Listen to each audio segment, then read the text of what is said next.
Of options, we've got a wallet with several balances, but today we're going to swap for Canadian dollars. Set an amount, we'll do 2,000, and we can see the price impact, the minimum amount received. We set our parameters for the swap, and now we're ready to sign. For the demo on desktop, we're using MetaMask. It's an open source EVM wallet. Telcoin Network is fully compatible with all the EVM products on the market. And once we've signed our transaction, it's now with the network. The nodes are reaching consensus, they're validating it, they're exchanging that information to make sure it's a legitimate transaction. And once that's reached on testnet, it's about 5 seconds, we should be able to see the information in the block explorer. So here we can see our status was successful. The block that the transaction was included in, 100,593. And we signed our transaction just 22 seconds ago. The power of Telcoin Network with the instant finality, every time a block is produced, the settlement is cleared, that transaction is permanent. And for very low transaction fees and very fast block times. Here you can have a look at our block explorer where we see blocks being produced in real time. This has a lot of information for us, including the token price, the latest block number, and the most recent transactions on the network. And there you have it. It's as easy as that. Users can swap stable tokens now on our Telcoin wallet found on iOS and Android.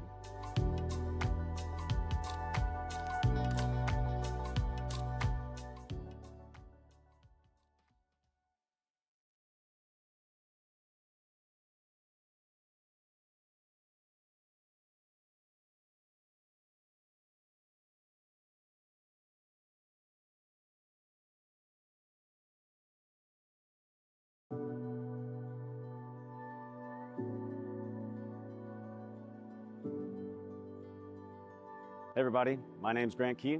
I'm the lead protocol engineer for Telcoin Network. I'll show you our digital cash demo. We've deployed several digital cash options on testnet. This is a Diri testnet. We have selected our Mexican peso, and you can see from a list of options, we've got a wallet with several balances, but today we're going to swap for Canadian dollars. Set an amount, we'll do 2,000, and we can see the price impact, the minimum amount received. We set our parameters for the swap, and now we're ready to sign. For the demo on desktop, we're using MetaMask. It's an open source EVM wallet. Telcoin Network is fully compatible with all the EVM products on the market.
We look at ourselves as the bridge between the traditional financial and the crypto world. So that's why we want to be the bank and issue stablecoin bank accounts directly out of your stablecoin.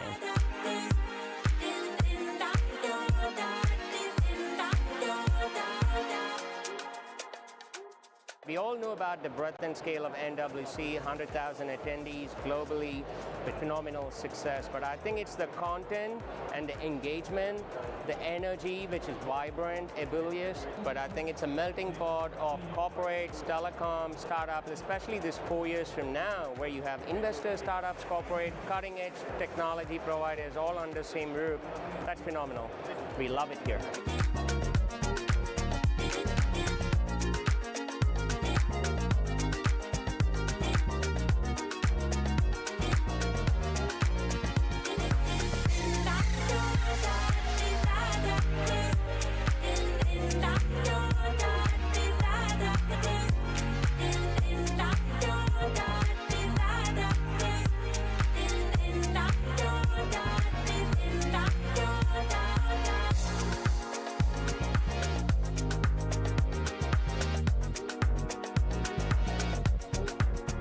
We're wrapping up shop here at MWC 2025. It's been a super productive conference. We networked with a ton of mobile network operators, and the booth generated a ton of interest.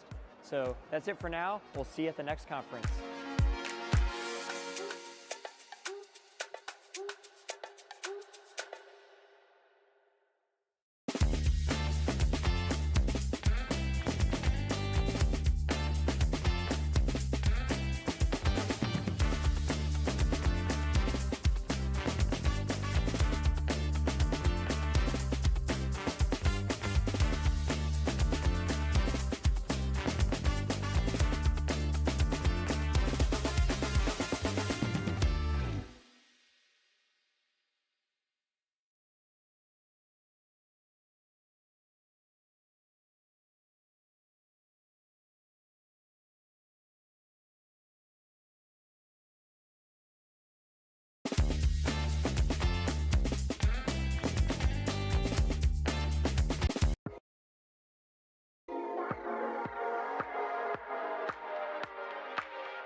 We look at ourselves as the bridge between the traditional financial and the crypto world.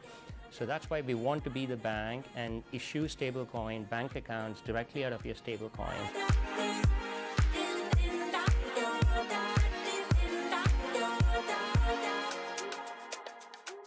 We all know about the breadth and scale of NWC, 100,000 attendees globally with phenomenal success. But I think it's the content and the engagement, the energy, which is vibrant, ebullient. But I think it's a melting pot of corporates, telecom, startups, especially this 4 years from now, where you have investors, startups, corporate, cutting-edge technology providers all under the same roof. That's phenomenal. We love it here.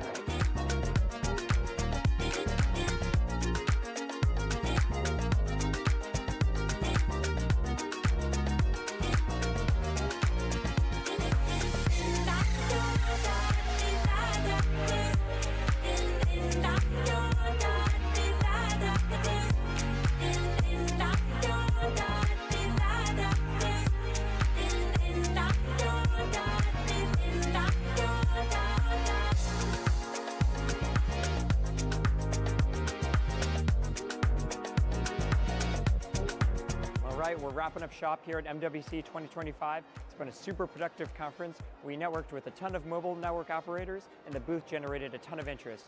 So that's it for now. We'll see you at the next conference.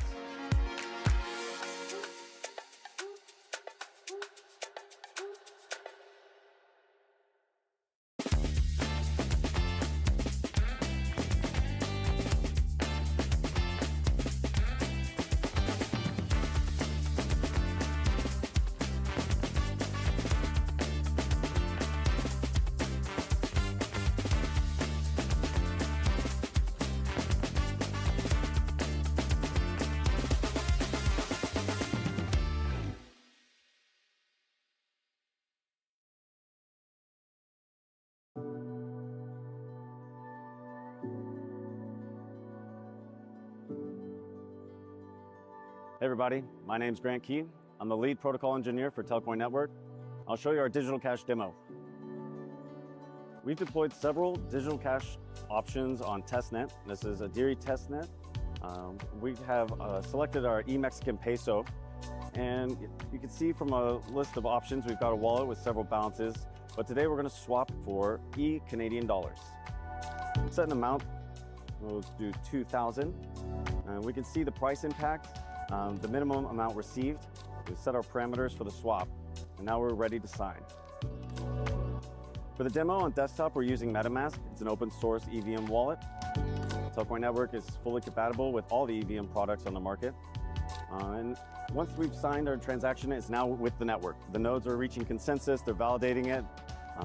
They're exchanging that information to make sure it's a legitimate transaction. And once that's reached on testnet, about 5 seconds, we should be able to see the information in the block explorer. So here we can see our status was successful. The block that the transaction was included in, 100,593. And we signed our transaction just 22 seconds ago. The power of Telcoin Network with the instant.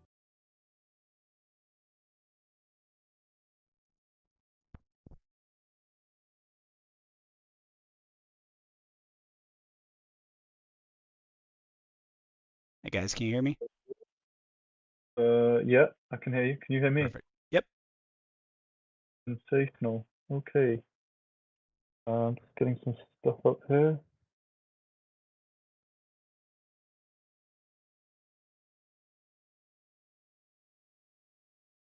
Alrighty. Can I presume you there?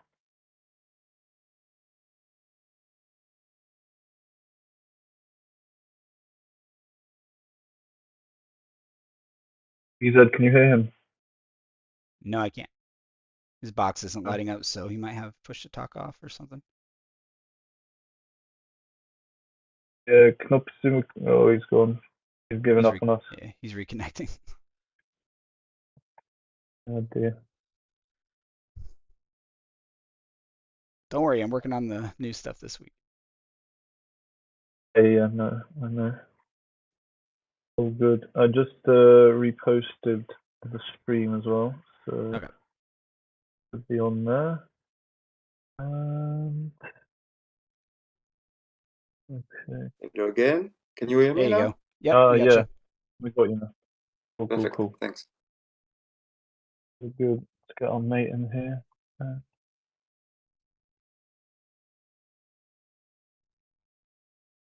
Okay, right. So welcome everyone to our 15th TAN Council recurring meeting. For today's meeting, we'll focus on TAN IP1 data, and we'll have some open discussion and Q&A. Firstly, however, as always, let's start with an overview of the TAN Council and the purpose of these recurring meetings. These recurring meetings serve 5 critical functions. They provide transparency to our community. They create a structured forum for proposal discussions, enabling authors to present to the council and community and to discuss, debate, and refine for formal proposal and voting with consensus. They enable regular platform updates. They ensure consistent communication amongst council members. And finally, they allow direct community engagement through question and answer sessions. The TAN Council is a local governance organization within the Telcoin platform. Together, we serve as a provider and administrator of collective goods and services within the jurisdictional domain of the Telcoin Application Network, or TAN. The TAN Council, with our 6 members, makes decisions related to TAN improvements and policies through the TAN IP process. We need 5 out of 6 votes to approve proposals within a 120-hour voting period. Our primary duties are to, firstly, allocate TEL issuance on TAN for stakers and developers to harvest, and secondly, plan and finance the development of the Telcoin Application Network. Our key responsibilities include reviewing and voting on snapshot proposals, attending these bi-weekly meetings, providing regular community updates, monitoring TAN systems, and enforcing operational rules. We use Discord for day-to-day communication, the forum for informal proposal discussions, these recurring council meetings for proposal discussions, deliberation and refinement, and snapshot for formal voting. Overall, the TAN Council has authority over miner harvesting and planning and financing TAN infrastructure. Cool. We're missing Liberty Lad as well, but he said he was traveling, so maybe he's busy. Anyway, welcome everyone, and there's not too much on the agenda today, so I'd like to start by announcing the official joining of our latest council member, BZ, or BZ for the Americans. BZ passed his Know Your Member process, and we're thrilled to have him on the council. He's already had major impacts on a number of fronts within the councils, most notably the streaming to X, which we will be working on building out with the platform council soon, and his rather incredible number of hours spent in the Discord answering community questions. I'm actually not sure he sleeps. Anyway, great to have you on board, BZ, and hoping to keep your momentum going. Yeah, happy to be here. Thank you. Awesome. Yeah. So Andrew Pinch of the Telex Council has very kindly crunched the numbers for the TAN IP1 issuance again. So this is now period 16. And I thought we could look through the graphs he's made. So let me try and get those up now. And we can kind of go through them a bit and discuss. Never actually done this on Discord, so bear with me.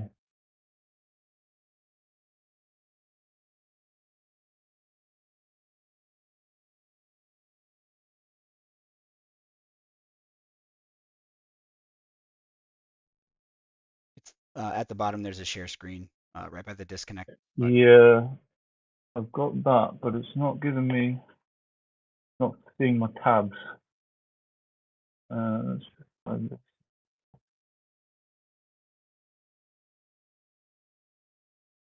There you go. You got it. Nice. What are you seeing though? Because I can't see what you're seeing. It's your it is the tab with the date on it. Yep, you're right. Lovely, perfect. Good. So let me try and get that in a bit of a nicer view. Is that better?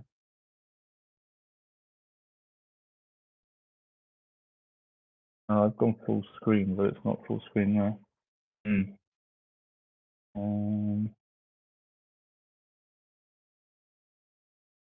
Oh well, whatever. Can you kind of see that data clearly enough? Yep. Okay, cool. So basically what Andrew did here is he picked out the top 10, so over the 16 period so far, he's taken the top 10 wallets, so in terms of their overall earnings, which 10 wallets have earned the most, and he's created these graphs which show the staker fees, so that's basically the fees that the individual wallet produced each period. The referee fees, which is the sum of all of the wallets that have used that wallet referral code and their trading history. And then their tell rewards and missed tell rewards as well. But missed tell rewards, I don't think actually shows up on any of them.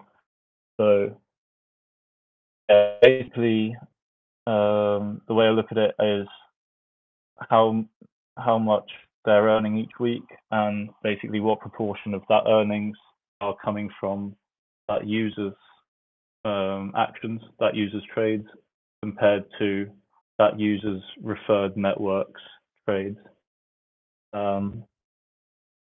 So one thing that's kind of interesting here is these are actually two separate wallets, and these are the top two, and we've kind of been keeping an eye on them for a while now because it seems that they're just kind of trading back and forth with each other, and they have both referred each other. So basically you see that their staker fees and their referee fees are pretty much 50-50 in each period, and they're also quite high. They have been doing a lot of volume. So of the 3.2 million tell available each week, they're basically capturing a high proportion of that because they have a large proportion of the total trades happening throughout the week. So yeah, they have a very similar kind of curve in terms of their tell rewards, and that's basically because they've been doing the same stuff. So one will trade and the other will pretty much copy that trade. So here's another one. The kind of key difference here is that these guys are actually earning a lot more from their referees proportionally.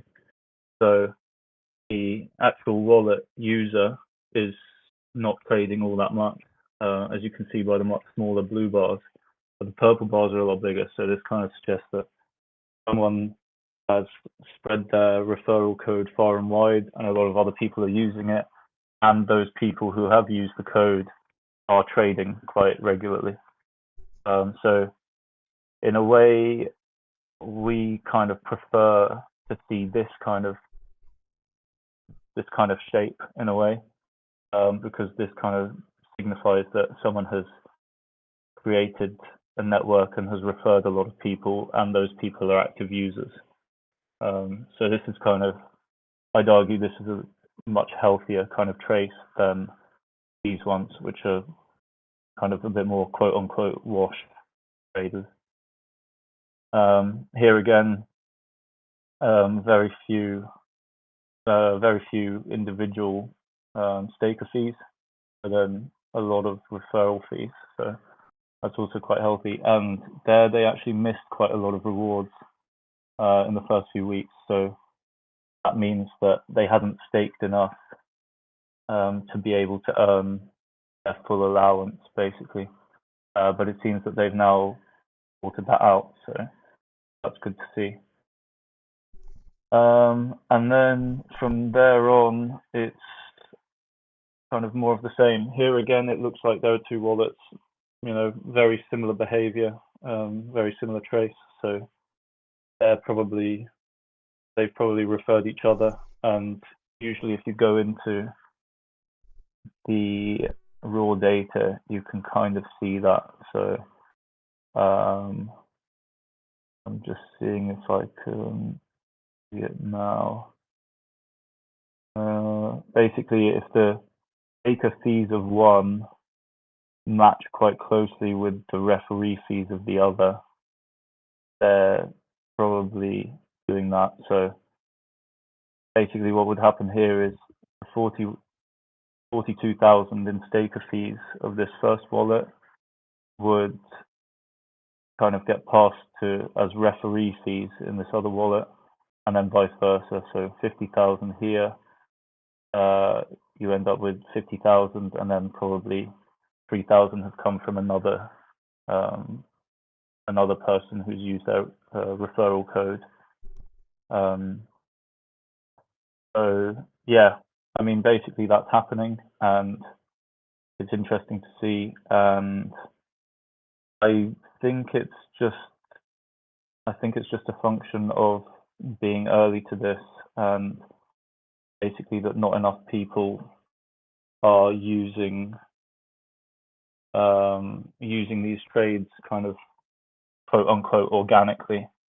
So I think when things properly kick off with coins, and it all seems to be heading that direction, both for Telcoin and in crypto in general, in a broader sense, I think people will be using this technology to, day to day, for example, and then suddenly these guys who are kind of trading back and forth, their volume is a lot less than the kind of global sum of organic trades, and there's no longer an incentive to kind of wash.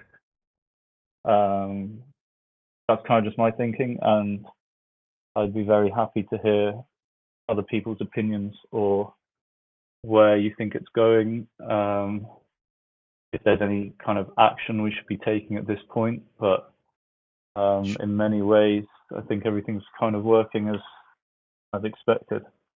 Yeah, I think just to add to that, I've talked a lot with Andrew about this, and Yeah. It's a proponent certainly of, obviously the perception may be that there's some sort of quote unquote gaming the system or something like that. And that's truly not it. These people are generating lots and lots and lots of fees, and really anybody can do this.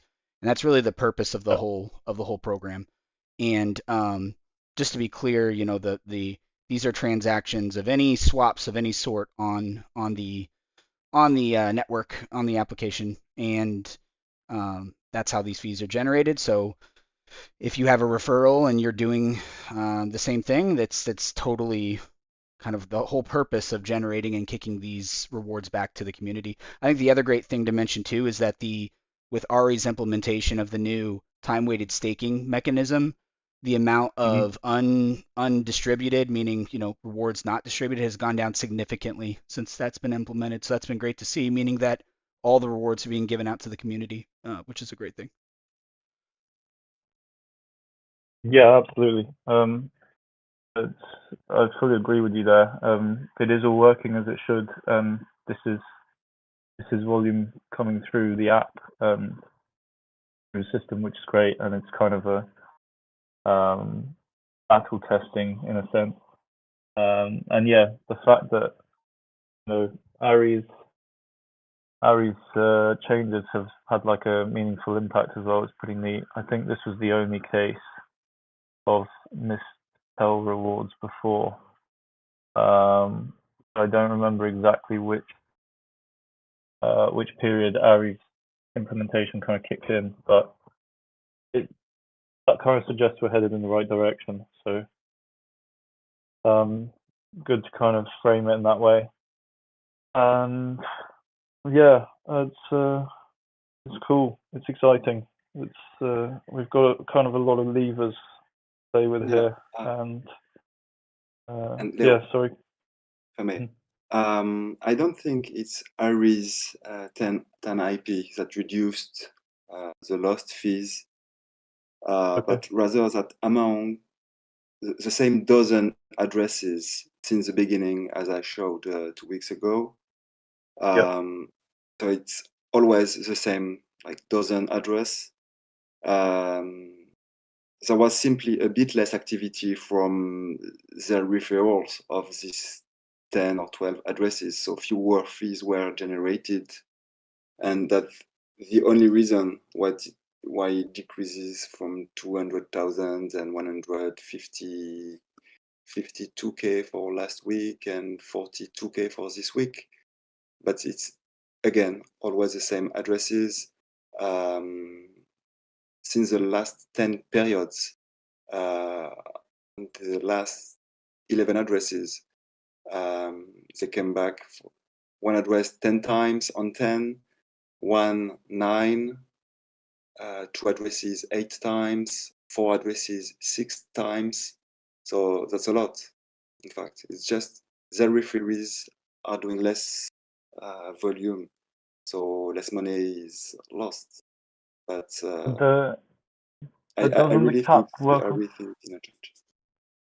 Doesn't the cap compare the amount you have staked to the amount you'll be earning from the issuance? So it doesn't actually necessarily, if everyone's referrers transact less, you're still in the same spot. You should still be capped the same amount, or? Yeah, so I'm glad you brought that up. Andrew and I have been talking about putting out some sort of explanation or a post or video or something just explaining how the calculation works. But in jest, you're right. It factors your previously accumulated rewards given, and that counts against your total staked cap. So yes. Yeah. Okay. But like just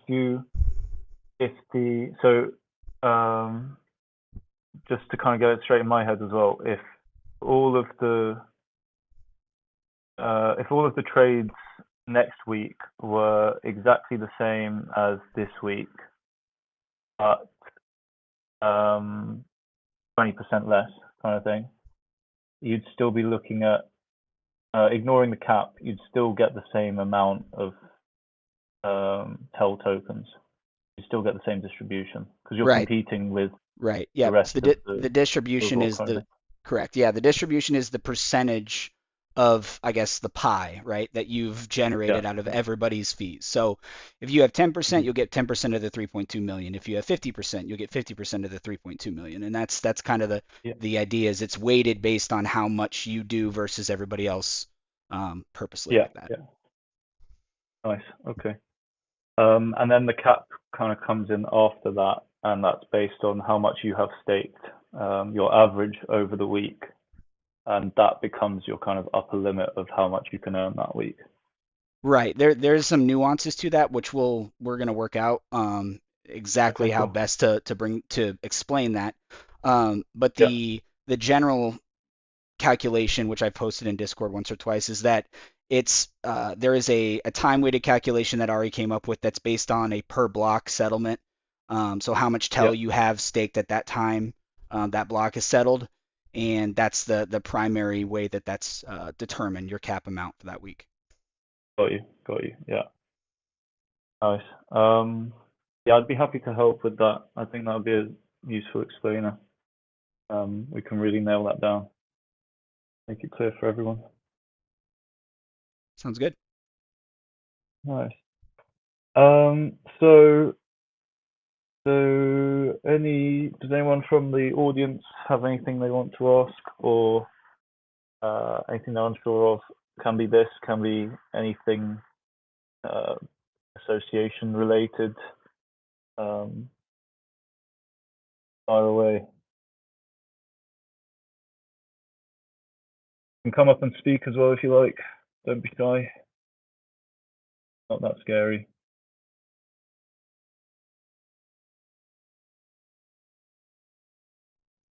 Any insider update about exchange listing? Even if we had updates, I don't think we could share them. So, no, I'm afraid not. Knoppessim has posted the. Knoppessim, do you want to run us through quickly your sheet here again? Yeah, I don't know. I can't share my screen, but just Okay. I was answering to Andrew because that's all my Oh, right, yeah. sheets are about. Just from the last 10 period, I just Wait, see if I can- copied all the addresses which received 0 rewards because they did not stake anything. And if he's looking at it, there is in the one previous Can you see it now? column on 10 how many times they came back. So you've got the numbers and showing if it's because it's taker fees or referral fees. But I can share as well the previous one, and you'll see it's almost the same. Okay. Here it Yeah. is.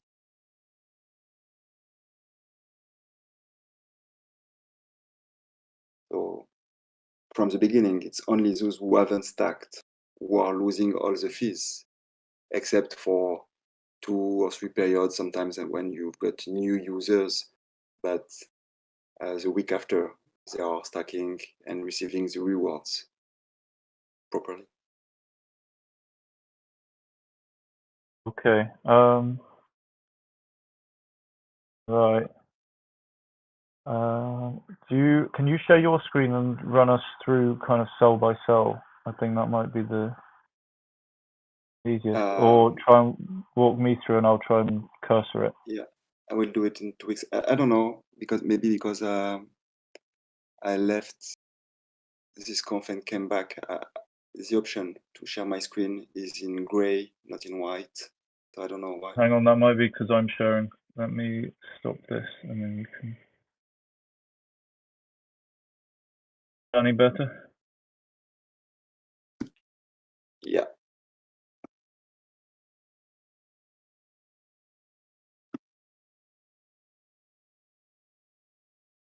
Is it big enough for you?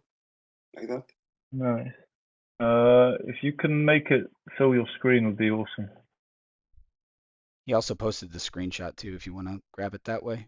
Andrew said that he'll connect and talk through this. He's having some kid stuff right now, but he has some thoughts as well Nice. and wants to follow up. Cool. Okay. But Awesome. if you see this one, Yeah. last week we had a ratio, bonus fee reward ratio of around 1 and a fee loss of 52K shared among 11 addresses.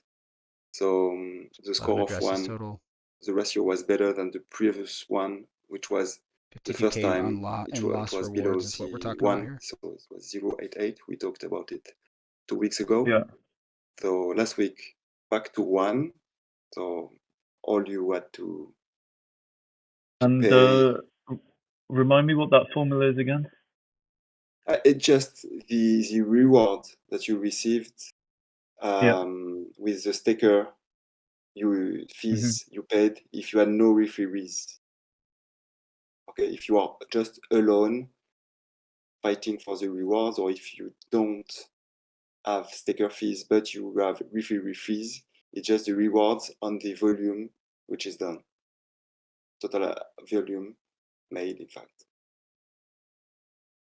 Okay. So it was 1, and for this week, back below 1 with 0.94, only to 42K rewards undelivered. And you can see it's a dozen address, and the last one at the end lost 2.7K because he was capped at 1,000. Okay, and he could have received 3.7 thousand. Okay. And I like the Andrew's graph I put in the bottom left corner.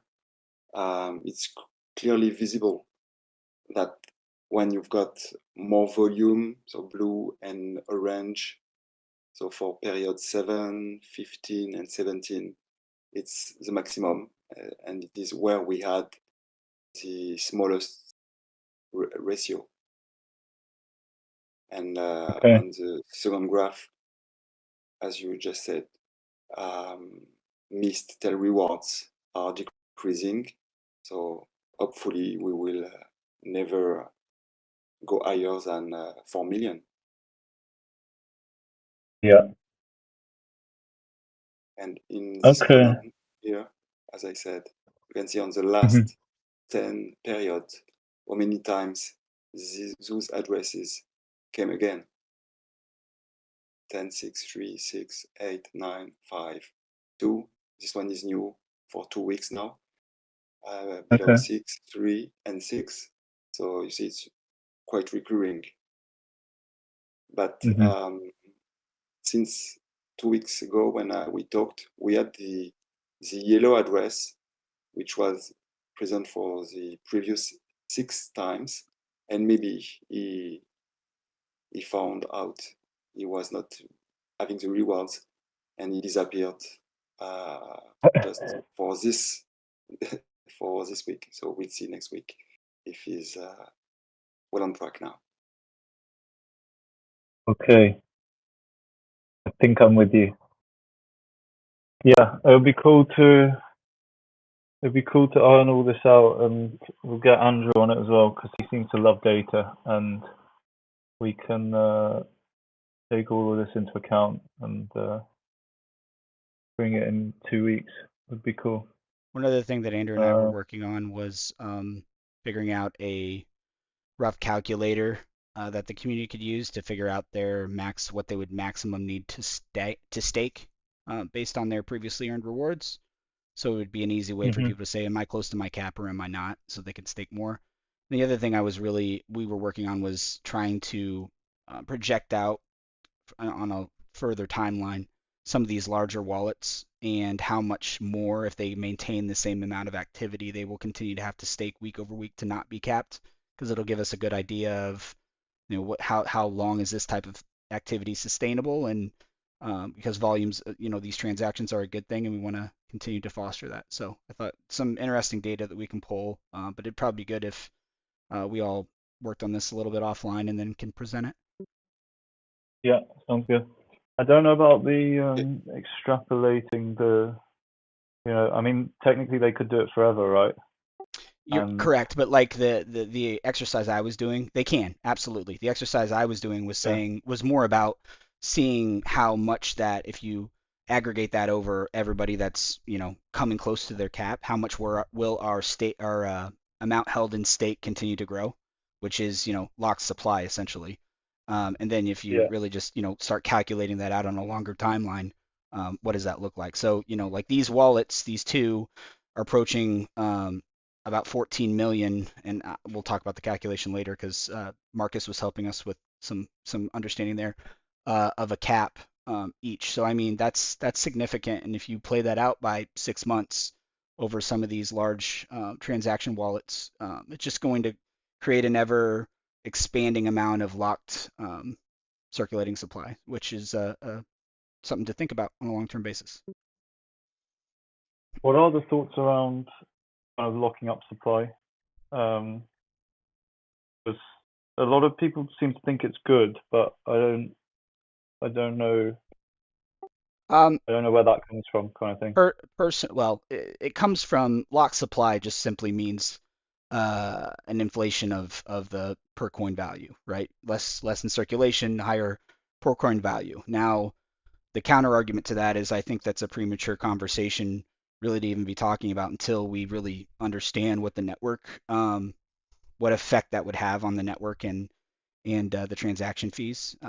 Again, that's above my head from that standpoint, but just a broad strokes perspective and why people quote unquote like locked supply is it creates a squeeze on the additional coin value or the asset value. In this case, it's the reason why Bitcoin is as high as it is. It's because it has some of the lowest supply that will never go higher than that. So that's why people it is a way that a lot of other projects that don't have use cases are able to grow their value per coin. So that's why it's something that always comes up. I mean, the locking here, you can easily unstake and it's no longer locked, right? It's not Absolutely. like they're Absolutely. vesting or something. Right? Correct. But I guess the point is it's still the individual's coins. It's still theirs. Yes, it's an artificial scarcity, like Braun is saying. But it does if you want to earn rewards, you're going to have to stake more. And it'll be curious to see if there's a flexion point at some point where people are like, oh, it's not worth the rewards I'm earning to stake anymore. That's really where I'm going with this. Okay, so yeah. That'll be interesting. I don't think we have any indication of that yet, though, or any evidence to suggest we're kind of close to that. Oh no, we're far away from that. Yeah. It's interesting to. I can't think what you'd use to predict where that might be. So yeah, maybe that's what makes it interesting.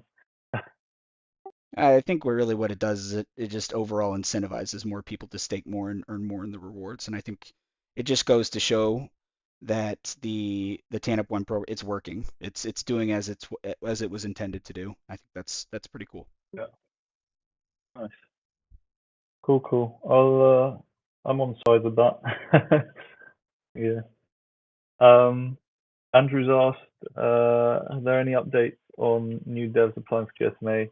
No, I actually need to get back in touch with Bilal from TGC. They've gone a bit quiet, but no more news on that front. You guys will be the first to know when there is. That is our bread and butter. So, yeah.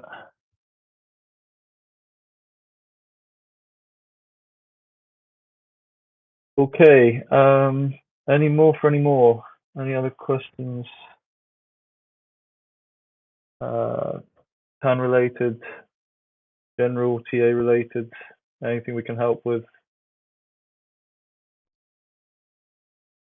Anything on X? No, there was a redundant question about exchange listings, but we already covered that. So All right. Yeah. Yeah. People's favorite.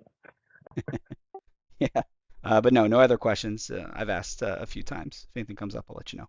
Okay. Okay. Cool. Well, that's kind of everything I was hoping to cover. So I think we can park that there, and we'll catch you in 2 weeks' time. Excellent. See you in 2 weeks. Thanks, everybody. Cheers, guys. Bye. Good night.